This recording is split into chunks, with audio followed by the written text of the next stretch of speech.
안녕하세요, 청취자 여러분. 저는 내과 전문의 김현수입니다. 오늘 아침도 저희 닥터 김의 건강한 아침 프로그램과 함께 해주셔서 정말 감사합니다. 벌써 300회가 넘는 방송을 진행하면서 수많은 청취자분들의 건강 개선 사례를 직접 확인할 수 있었는데요. 오늘은 그 중에서도 가장 핵심적이고 즉시 실천 가능한 내용을 준비했습니다. 저는 지난 35년간 당뇨와 대사질환 환자분들을 진료해왔는데요. 그 과정에서 약물 치료만큼이나 중요한 것이 바로 올바른 식습관이라는 것을 깨달았습니다. 특히 하루의 첫 식사인 아침 식사가 얼마나 중요한지 오늘 이 시간을 통해 확실히 알려드리고 싶습니다. 혈당 관리로 고생하고 계시는 분들, 그리고 50대 이후 건강이 걱정되시는 분들께 꼭 필요한 내용입니다. 제 어머니께서도 당뇨로 힘들어하셨던 기억이 있어요.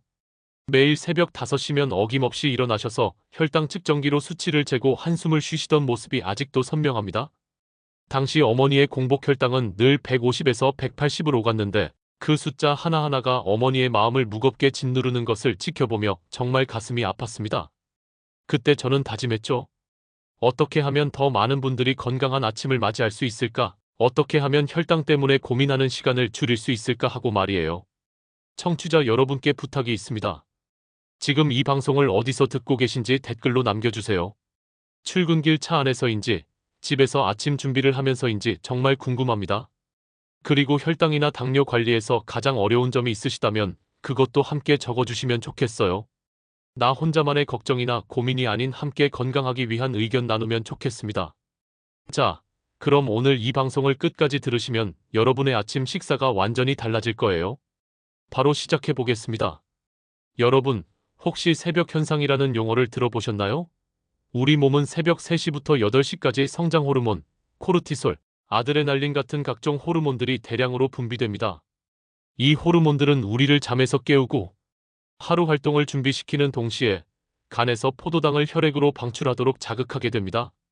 그래서 아침에 일어나자마자 측정한 공복 혈당이 하루 중 가장 높을 수 있는 거예요. 이는 완전히 자연스러운 현상입니다.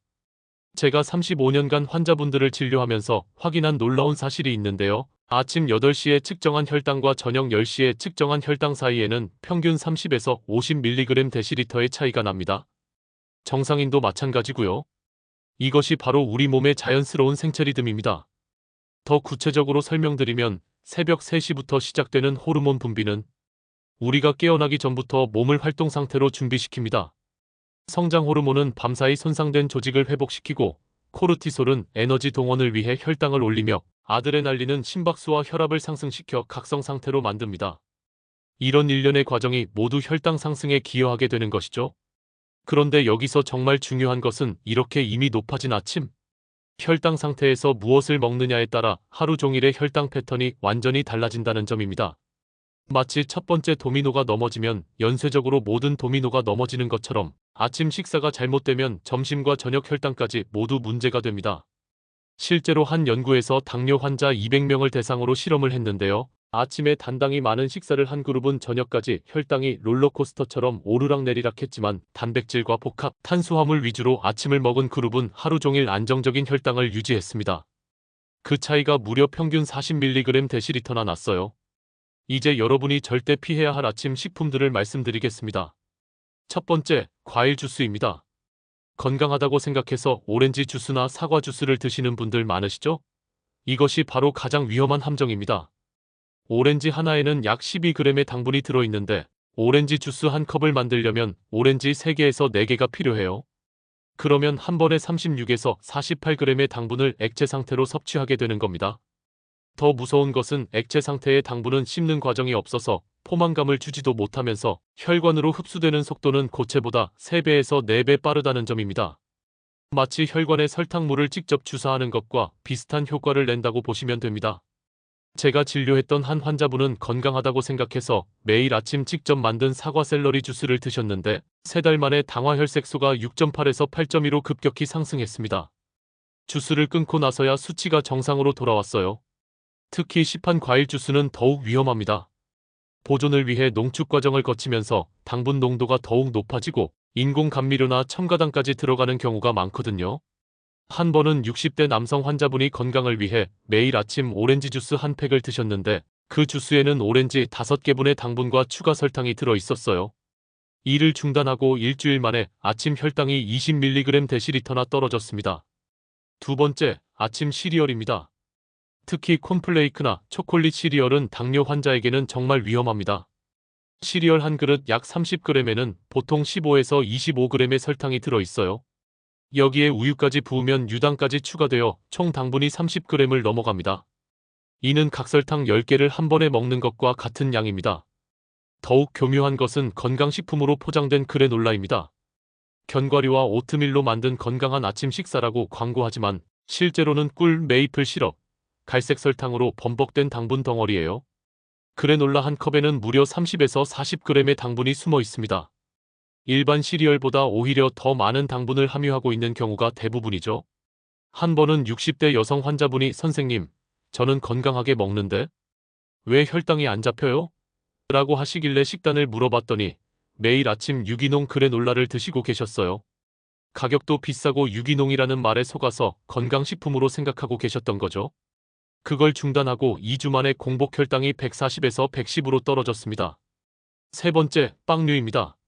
아침에 편의점에서 사 먹는 크로와상, 단팥빵, 초콜릿빵은 말할 것도 없고 집에서 만드는 잼 발린 토스트도 마찬가지로 위험합니다.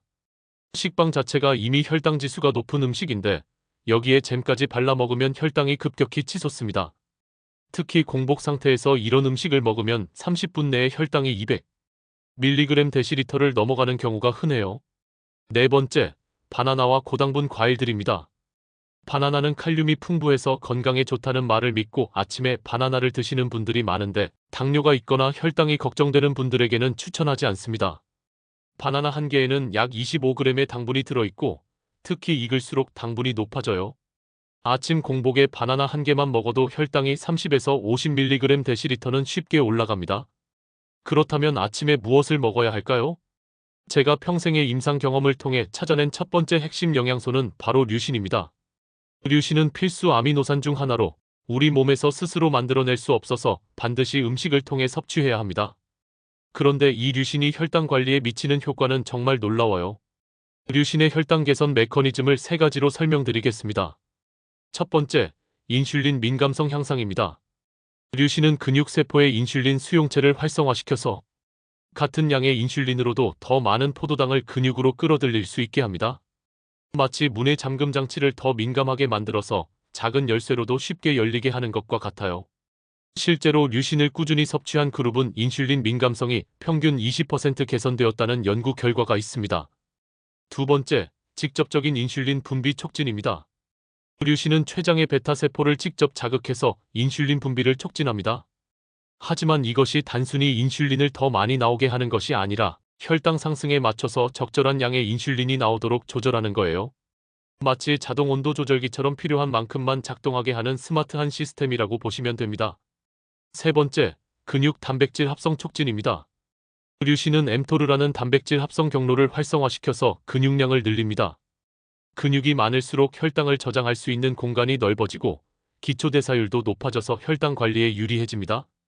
근육은 우리 몸에서 가장 큰 포도당 저장고 역할을 하거든요.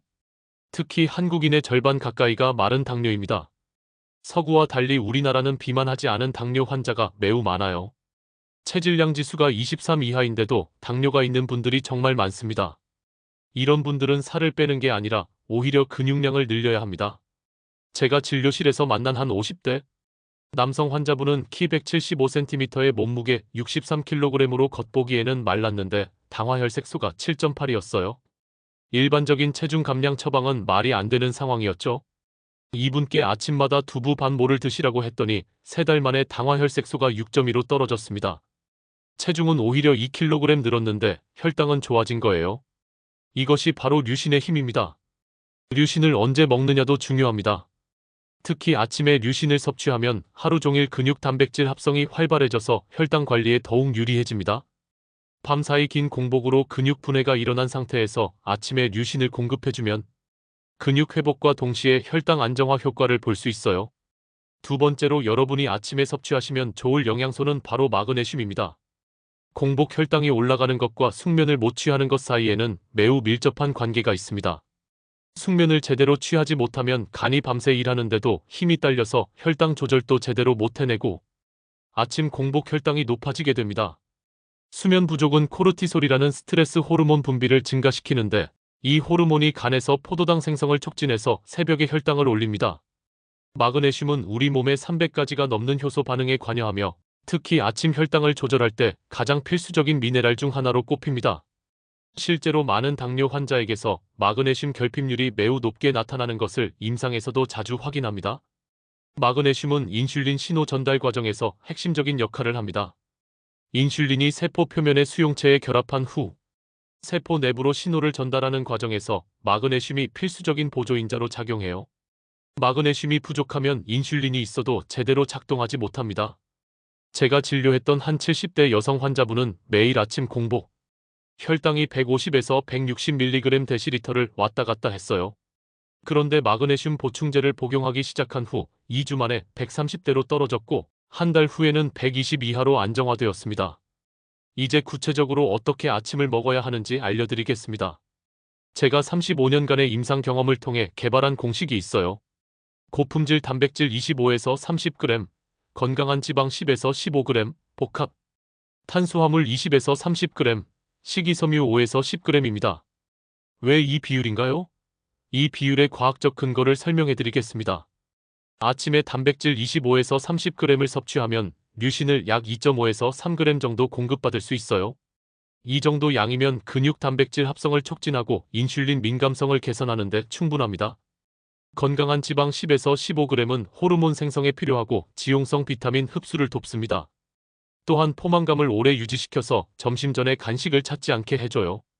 복합 탄수화물 20에서 30g은 뇌와 근육에 필요한 에너지를 공급하면서도 혈당 상승을 완만하게 합니다. 식이섬유는 탄수화물 흡수 속도를 늦춰서 혈당 스파이크를 방지해요. 첫 번째 메뉴는 두부 스크램블 정식입니다. 두부 150g에는 류신 3.2g과 마그네슘 65mg이 들어있어요. 여기에 달걀 1개를 추가하면 류신 0.8g이 더해집니다. 시금치 한 줌에서 마그네슘 25mg, 아보카도 반 개에서 건강한 지방, 현미밥 반 공기로 복합 탄수화물을 섭취할 수 있습니다. 이 메뉴로 류신 4g, 마그네슘 90mg을 확보할 수 있어요. 두 번째 메뉴는 그리스 요거트 파워볼입니다. 무가당 그리스 요거트 150g에는 류신 2.1g이 들어있어요. 여기에 아몬드 20개를 추가하면 류신 1.2g과 마그네슘 75mg을 얻을 수 있습니다. 호두 5개에서 마그네슘 15mg, 블루베리 50g에서 항산화제, 치아시드 한 큰술에서 식이섬유와 마그네슘 30mg을 추가로 섭취할 수 있어요. 세 번째 메뉴는 완전식품 조합입니다. 삶은 달걀 2개에서 류신 1.6g, 콩나물 한 줌에서 류신 0.5g, 김에서 마그네슘 10mg, 고구마 반 개에서 복합 탄수화물과 마그네슘 15mg, 견과류, 믹스 한 줌에서 류신 1g과 마그네슘 60mg을 얻을 수 있습니다. 아침 식사 시간도 중요합니다. 기상 후 30분에서 1시간 이내에 식사하는 것이 좋아요. 너무 오래 기다리면 코르티솔 수치가 더 높아져서 혈당이 불안정해집니다. 또한 아침 식사를 거르는 것은 절대 금물입니다.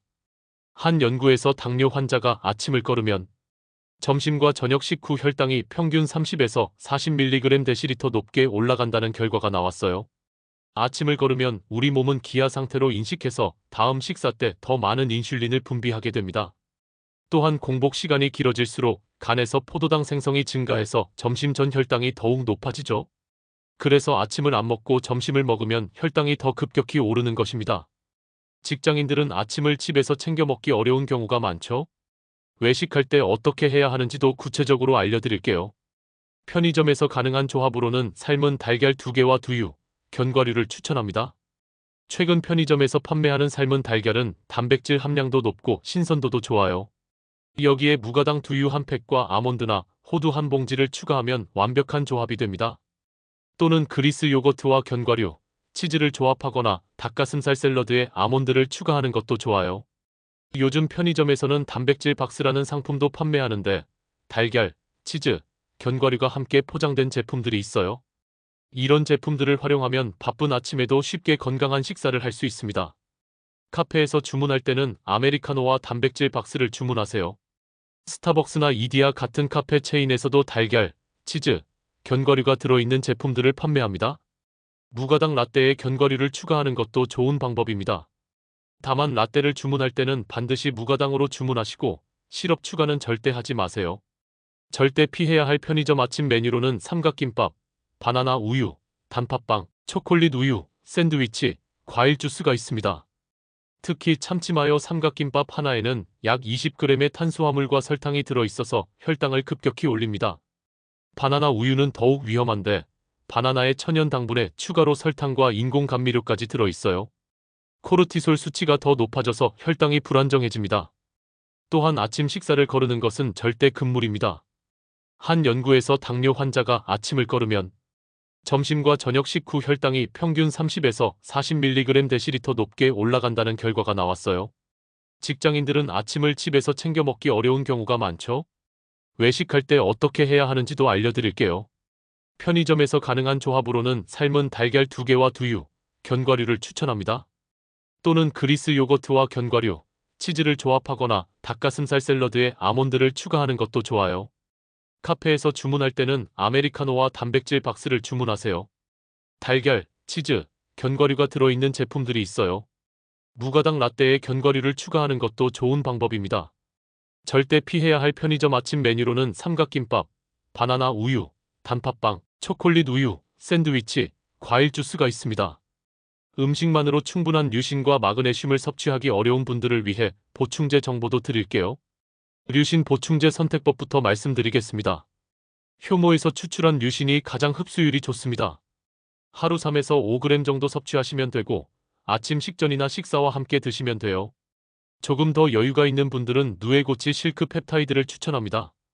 실크 펩타이드는 류신 함량이 높을 뿐만 아니라 간 기능 개선에도 도움이 되어 혈당 관리에 더욱 효과적입니다. 마그네슘 보충제의 종류별 특성도 알려드리겠습니다. 마그네슘 글리시네이트는 흡수율이 가장 좋고 위장 자극이 적습니다. 마그네슘 시트레이트는 가격이 저렴한 편이고 마그네슘 옥사이드는 변비가 있는 분들에게 좋아요.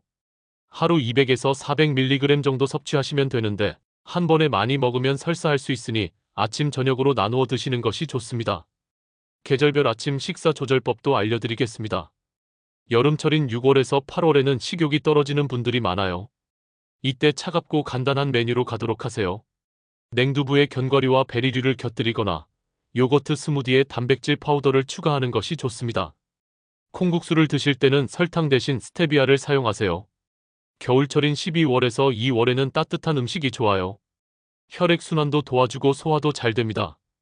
콩비지찌개에 현미밥, 두부전골에 견과류, 닭가슴살 수프에 호두를 추가하는 것을 추천합니다.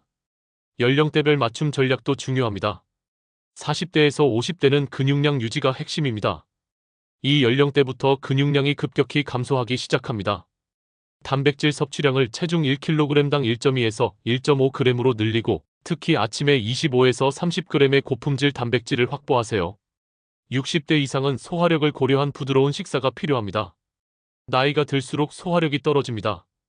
두부, 달걀, 생선 위주로 부드러운 단백질을 섭취하고 견과류는 잘게 부수거나 갈아서 드세요. 사용 중 주의사항입니다. 첫 번째, 급격한 식단 변화는 피해주세요. 기존 식습관에서 갑자기 완전히 바꾸면 소화장애나 스트레스를 받을 수 있습니다. 일주일에 한두 가지씩 점진적으로 바꿔나가세요. 두 번째, 개인차를 고려해야 합니다. 같은 음식이라도 개인에 따라 혈당 반응이 다를 수 있어요. 혈당 측정기를 이용해서 본인에게 맞는 최적의 조합을 찾아가시기 바랍니다. 세 번째, 약물 복용 중인 분들은 의사와 상담 후 진행하세요. 특히 혈당 강화제나 인슐린을 사용하시는 분들은 식단 변경으로 인한 저혈당 위험이 있을 수 있습니다. 네 번째, 알레르기가 있는 분들은 대체 식품을 찾으세요. 견과류나 특정 단백질에 알레르기가 있다면 유사한 영양 성분을 가진 다른 식품으로 대체하시면 됩니다. 다섯 번째, 신장 질환이 있는 분들은 단백질 섭취량을 조절해야 합니다. 고단백 식단이 신장에 부담을 줄 수 있으므로 반드시 전문의와 상담 후 진행하세요. 얼마 전에 제가 피검사를 했는데요. 당화혈색소가 5.7이 나왔습니다. 5.7이면 아직 당뇨 전 단계에 해당되는데요.